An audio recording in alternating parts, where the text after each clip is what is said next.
What up, Sword Gang? Welcome back to the hobby. Today we're going to continue looking at Sword and Shield era cards. However, we're going to be focusing on Trainer Gallery cards. We have yet to touch on any of these cards, and there has been a lot of movement with them as well. And this is due to probably some of the movement in the alt art cards from the Sword and Shield era. The one thing that I really liked about the Trainer Galleries, other than the artwork, is you had an opportunity to pull a rare card if you missed on the regular hit of the pack, which is fantastic in my opinion. So again, we're going to be focusing on looking at Trainer Gallery cards from the Sword and Shield era and seeing what their movement has looked like in the past couple of months. Starting off with Rayquaza VMAX from Silver Tempest. Now this is just a beautiful card. You've got Rayquaza just flying there, the trainer just hanging out over here. It's currently going for about $43, so it's had about a $10 increase over the last month or so. Just started having that big boom there in the beginning of May and is currently sitting around the $43 mark. And now we are going to take a look at some of the recent sales on PSA 10 for some of these cards, and Rayquaza will be one of them, but we won't do it for all of them. But this one I think deserved to have a look. It's going for around $110 to $154 for a PSA 10 right now, which is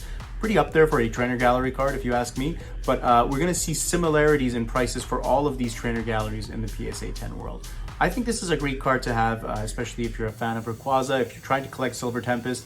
Personally, I think I'd just go for the raw copy and rather than going for a PSA 10, just because, again, I don't see myself getting this card graded, and I am trying to currently finish the master set for Silver Tempest, and I have this card already, but again, going for it graded, I think I'd skip on it for a graded, just go for a raw copy in this one. Next up are the Umbreons. We'll start off with Umbreon VMAX from Brilliant Stars, and this one is, again, a beautiful looking card. Any Umbreon card, in my opinion, is beautiful, but this one it stands out a bit here. So this one nearly tripled over the last 3 months, going from $22 all the way up to $66, and then kind of dipped back down to around that $50 mark, which is where we sit right now. It's a beautiful card. I think it's one that you'd want to have in your collection, irrelevant of if you're trying to master Brilliant Stars or not.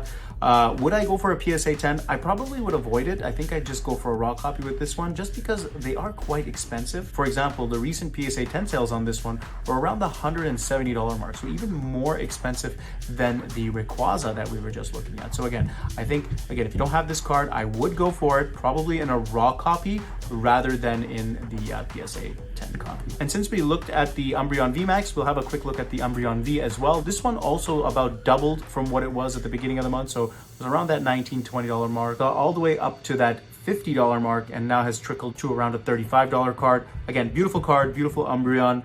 It's another one that I would add. It's one that I would buy raw for sure. I'm not going to look at a PSA 10 on this one. Again, it's not something that I even consider. But again, getting this card raw for 35 bucks, it's still not too bad. And I am actually missing it, so I am contemplating on whether I should wait or buy it. I'm probably going to wait just a little bit longer to see what happens, because there has been a little bit of a dip there, as you can see. We'll see if the hype kind of blows over a little bit before I go and pull the trigger on this one. And now it's time to look at the most expensive Trainer Gallery card, the Starmie V with Misty hanging out. Now, obviously, this is a great looking card. Misty, of course, is one of the trainers that's been in the anime for quite some time. And again, it's one of those trainers that tends to have a little bit more hype rather than some of the other ones. So I can see why this one is a little bit more expensive than the other Trainer Gallery cards. Again, sitting around $66. PSA 10s are roughly going for around $200 right now. Again, it is the most popular Trainer Gallery card in the Sword and Shield era, so I could see why it is the most expensive one out of all of the Trainer Gallery cards that we've looked at so far, and will be the most expensive one. If you're a fan of Misty, yeah, sure, go for a PSA 10. Personally, again, I'm probably going to go for a raw version of this one as well. Again, I missed pulling this card as well, and it just kind of makes more sense to grab this one rather than trying to pull it, because I haven't pulled it till now, so might as well just grab it. But I'll probably do the same thing with the Umbreon, see if there's any price drop in the next few months before pulling the trigger on this one as well. Next up, we're going to look at a couple of the Blaziken. So we'll start off with Blaziken VMAX, and the reason why I'm touching on this card, again, it's only a $10 card, or now it's about a $20, $22 card, but it was a $10 card about a month ago, and it has doubled as well. So again, I just wanted to illustrate that it may not be the most expensive or popular ones that had the big push, but we're also seeing these pushes in the lesser valued cards, as you can see here with the Blaziken, as it was around $10 and it climbed up to that $20-ish mark. For me, great looking card as well, and May has been in the series for quite some time as well, so again, it's a nice looking card, one of those Trainer Gallery cards with a trainer that people tend to like a little bit more than not. We did look at some of the PSA 10 recent sales on this one as well, and it was going for around 100 to 120.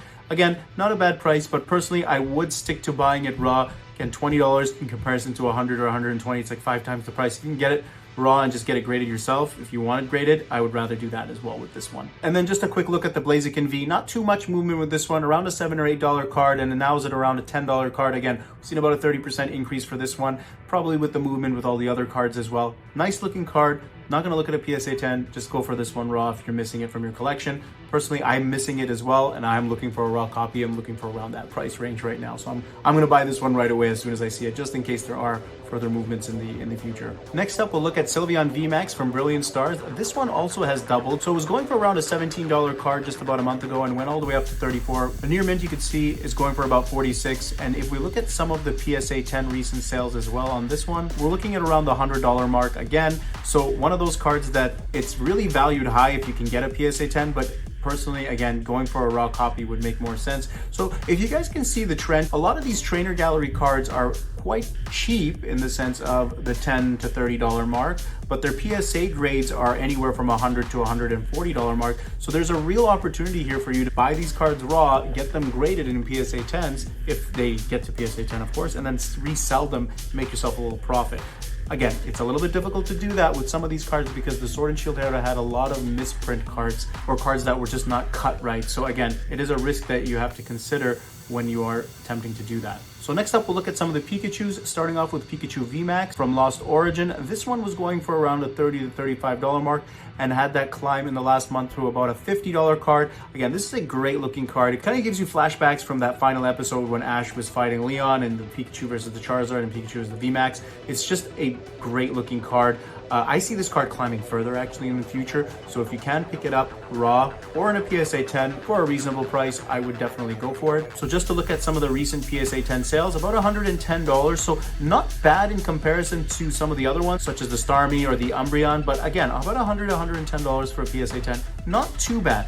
Personally, if there's going to be one card that is a trainer gallery card that I would get graded and go for a PSA 10, it would probably be this one, just because of the nostalgia of Ash and Pikachu. Just my personal preference. But again, going for it raw or for a PSA 10 is a green light for me. And just to look at the other trainer gallery Pikachu V from Lost Origin, this one was about $20 and going for around $32. Another one of those nostalgic cards reminding you of Red and Pikachu or Ash and Pikachu, whichever way you want to look at it. Again, $32, not bad. We'll skip looking at PSA 10 for this one as well. The last card I want to touch on for today is Garchomp V. Again, this one was about a $20 card and has gone all the way up to the $50 mark, trickled to about the $47, but again, still up there in price. Again, great card, great trainer. For those of you who like Cynthia, I like Cynthia. She's great. Having Garchomp in the background, it's a beautiful card. Looking at a PSA 10 on this one, we're looking for anywhere around $100 to $125 for this one.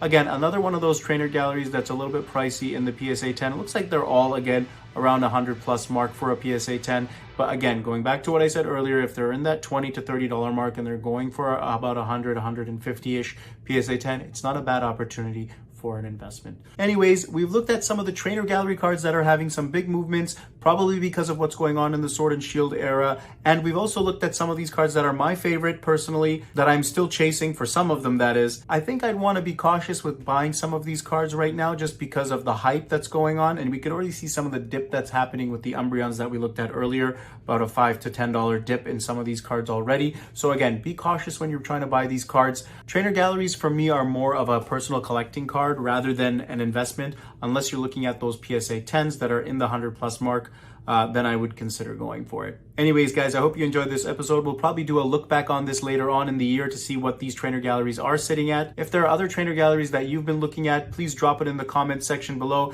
And if you like the content, don't forget to smash the like and subscribe button. Thanks everyone for watching, and we'll see you next time.